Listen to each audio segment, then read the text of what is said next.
دوستان، من نیک آریا هستم. امروز 14 مارس 2019 است و اینجا شهر فرفکس ویرجینیا است.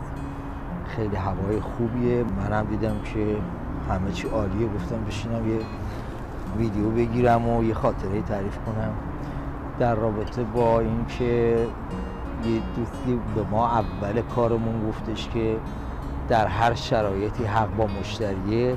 بخواستم یکی از تجربه‌های خودمون بگیم. ما با این برادرها که مغازه داشتیم تو کرج، کامپیوتر می‌فروختیم اینا، اونجا پایین مغازه یه دوتا اونورتر یه بانکی بود، بانک رفاه کارگران فکر کنم یه همچین چیزی. آره، ولی بانک درستکابی و خیلی شلوغ و یک مدیر این بانک داشت بسیار آدم محترم، خیلی جنتلمن، مؤدب، مشتری مدار.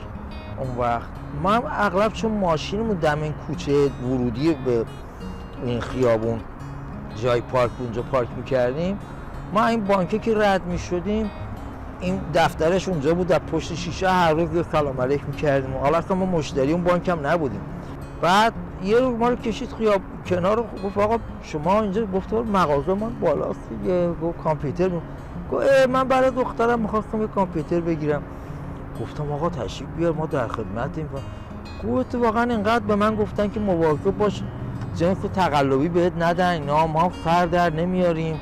اون وقت اینا میان قطعاتی رو که ظرفیتاش متفاوته و اینا به قیمت‌های مختلف به ما میدن و پول اون بیشتره رو میگیرن. من همش نگران بودم که یه جوری فر ما کلا نره. گفتم بابا این حرف چیه؟ شما بیا با خیال راحت، ما اصلا پولم نمیخوام بگیریم.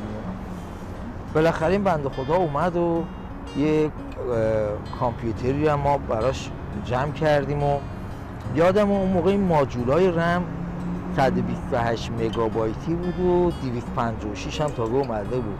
بعد ما همش تبریک کردیم که بله ببینید شما یه جای مطمئن، خیال راحته که اون جنسی که اون تو میگارن با اون که فاکتور میکنن از شما پول میگیرن تقلبی نیست یا ظرفیتش هم چیزی نیست. برای شما ما اعتماد کردی به عنوان کارشناس. بعد ما اینو فروختیم و این چقدر از ما تشکر کرد و من خیلی ممنونم و اینها. رفتن یه 2 روز بعد دیدم که این آقا کامپیوتر رو بگیره، بغلش دخترش هم اومده و یه آقایی هم اومده و خیلی عصبانی و برافروخته. گفتم که چی شده؟ گفت ما این رسم دوستی دیگه نه. گفتم یعنی چی؟ گفت من به شما اعتماد کردم، شما برداشتی از من پول رم 256 گرفتی، برداشتی رم 128 گذاشتی. گفتم آقا امکان نداره، این چه حرفیه؟ شما میخوای اعتبار ما رو ببری زیر سوال. گفت این آقا آشنای ما، فامیل ما، میگه بزنیم که بد انداختن. ما شروع کردیم با اون آقای، اولش خود آروم و بعد یواش یواش صدا بالا گرفت و به تو چه مربوطه و تو برو دنبال کارت و تو هنوز دهنت بوی شیر میده و ما اینجا میدونی چقدر تا کامپیوتر فروختیم و اینا. گفتم شما برای به چه جای پلمپ کار ما رو وا کردی؟ گفت به خاطری که اطمینان نداشتیم. گفتم نه ما کارمون درست بود.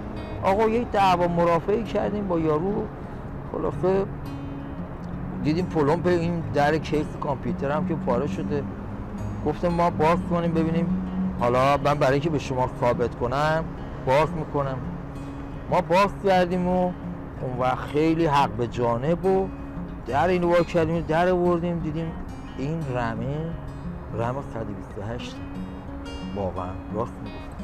شما تجسم کن صحنه رو که چه آبروریزی شد، چه افتضاحی شد. بعد من یه لحظه کپ کردم نمیدونم چی بگم. حالا اونجا ما 9 تا با برادرام 5-6 تا هم کارمند بودن، اونجا مغازه شلوغ بود دیگه، در روز خیلی کار میکرد. آقا اینه کی هست فلانی؟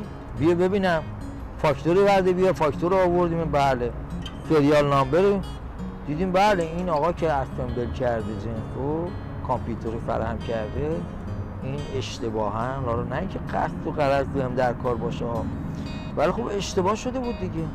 ولی منظورم اینه که آقا ما یه رفتاری با مشتری کردیم که تمام پولای برگشتمون هم خراب کردیم، افتضاح شد اصلا. یعنی دیگه از فرداش من اصلا کوچه اونجا می‌آمدم ماشین پارک کنم، میرفتم دو تا خیابون اونورتر، از خجالت دیگه پشت اون خیابون امیری می‌آمدم بالا. یعنی یه عالمه راهم هم دورتر شده بود به خاطر اینکه مبادا از جلوی شیشه این بانک رد شم.